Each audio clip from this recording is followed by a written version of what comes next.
এবং সেল যখন করে মার্কেট, তখন বাইং অর্ডার হয়। আমি যদি কোনো একটা জিনিস সেল করি, অবশ্যই বাইং অর্ডার হবে। এখন আসেন, মার্কেট দুই ধরনের ট্রেডার আছে। একটা হচ্ছে রিটেল ট্রেডার, রিটেলার, আর একটা হচ্ছে অপারেটর। অপারেটর, এখন অপারেটর কারা আর রিটেলার কারা? রিটেল ট্রেডার হচ্ছে আমরা। এটা হচ্ছে আমরা টোটাল সবাই যারা আছি তারা রিটেল ট্রেডার। অপারেটর কারা?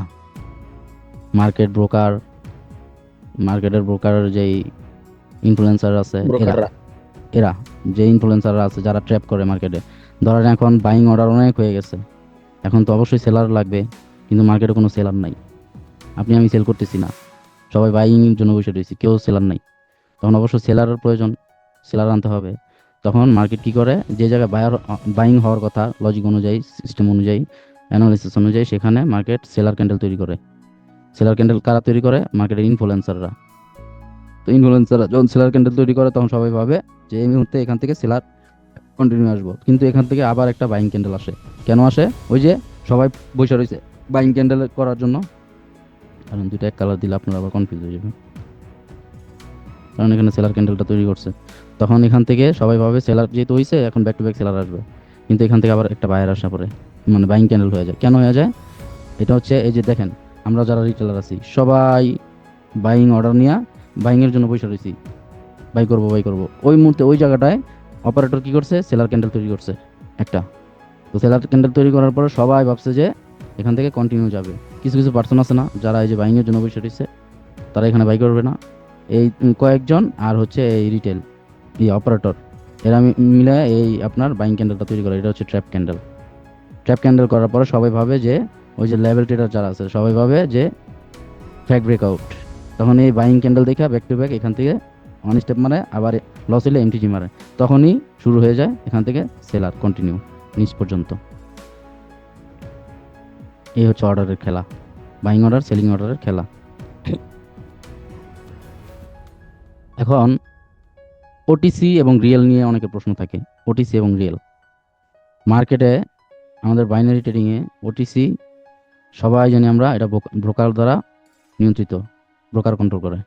আর রিয়েল মার্কেট যেটা,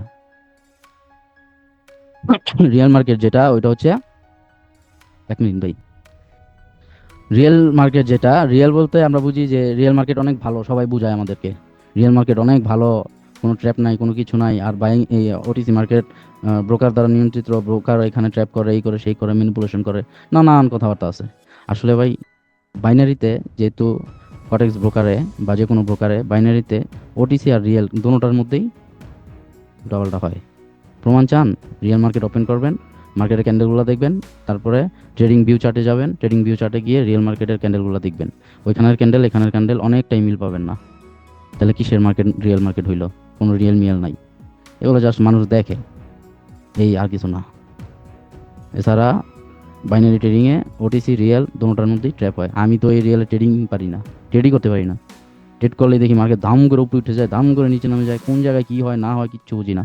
এই জন্য আমি রিয়েলে ট্রেড করি না, ওটিসিতেই ট্রেড করি। ওটিসি একটা সমঝোতা, একটা জিনিস ফলো করে। সাপোজ ধরেন এখান থেকে মার্কেট এভাবে এভাবে যাবে, ওর অর্ডার নিয়ে আবার এবার এভাবে এভাবে আসবে, এ হচ্ছে ওটিসি সিস্টেম। আর রিয়েলে কি করে? ঠাস করে উঠে, ঠাস করে নামে, আবার এমন এমন করে, মানে কেমন যেন দেখছেন না আপনারা মার্কেটে ঢুকিয়া, রিয়েলগুলো কিন্তু এরকম করে। জি ভাই, মুভমেন্ট খুব বেশি হয়। মুভমেন্ট তো আছেই, আবার ক্যান্ডেল এমন একটা হয়, মনে করেন 5-6টা ক্যান্ডেল একদম কভার করে দেয়। তাহলে ওইখানে আমি কীভাবে ট্রেড করবো, বুঝবো কীভাবে? এটা হচ্ছে আরেক ট্র্যাপ। যারা যারা রিয়েলে চিন্তা করে রিয়েলে ঢোকে, আর এই ট্র্যাপগুলোতে পড়ে। এখন ওটিসি এর মিনিং কি? ওটিসি মিনিং হচ্ছে over the counter, over counter. যা ব্রোকার কন্ট্রোল করে। ব্রোকার কন্ট্রোল করে বলতে, ব্রোকার ওই যে কিছু ট্র্যাপ ক্যান্ডেল দেখালাম না, যে জায়গায় যে ট্র্যাপ করা দরকার সেই সব জায়গায় ট্র্যাপ করে। কিন্তু ক্যান্ডেলটা যে তৈরি করে, এই ক্যান্ডেলটা তৈরি করতে কিন্তু মানি প্রয়োজন হয়, মানি। আপনি বললে কি মার্কেটে একটা ক্যান্ডেল হবে? অবশ্যই ওটা তৈরি করতে আমাদের মানি প্রয়োজন হবে, মানি ফ্লো। এই মানি ফ্লোটা কি করে? মার্কেটের ব্রোকারের যেই ইনফ্লুয়েন্স আছে, অর্থাৎ আপনার অপারেটর, রিটেল ট্রেডার আপনার আমার কাছে সর্বোচ্চ গেলে 100 থেকে $10,000 বা তারও বেশি, বা $50,000 এরকম থাকতে পারে। এটা হচ্ছে রিটেল ট্রেডার। আর হচ্ছে যে অপারেটর সিস্টেম যারা আছে, অপারেটর ট্রেডার যারা, তাদের ধরেন 10 মিলিয়ন, 100 মিলিয়ন।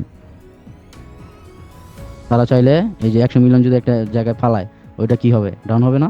একটা ক্যান্ডেল হবে না ব্রোকারে? আপনি আমি যদি 100 থেকে 10,000 বা $5,000 ফালাই, কিছু হবে? আসবে যাবে? কিচ্ছু আসবে যাবে না। তো প্রতিটা ক্যান্ডেল হওয়ার পিছনে লজিক আছে। আর লজিক হওয়ার পিছনে যে জায়গায় ট্র্যাপ হয়, ট্র্যাপও তো একটা লজিক নাকি? না, ট্র্যাপ মানে কি? ওখানে যে ট্র্যাপটা করলো, কোনো না কোনো লজিক তো আছে। আমি জানি ওইখানে কি হবে, অর্ডার যেহেতু পেন্ডিংয়ে নাই, এখন এখানে একটা এই যেহেতু পাওয়ারও নাই, সেলার কোনো পাওয়ার নাই, প্রেশার নাই, তো তখন আমরা কি দেখবো? লিকুইডিটি অর্ডার আছে কিনা।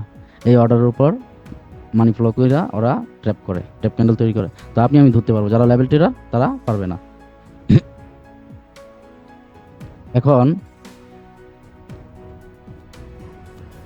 এই যে ক্যান্ডেল হইলো, এই যে উইক ছেড়ে আসলো, এই ক্যান্ডেলের উপরও ডিপেন্ড করে অনেক কিছু। ছোট উইক বড় উইকের ভিতরে অনেক কিছু তফাৎ আছে।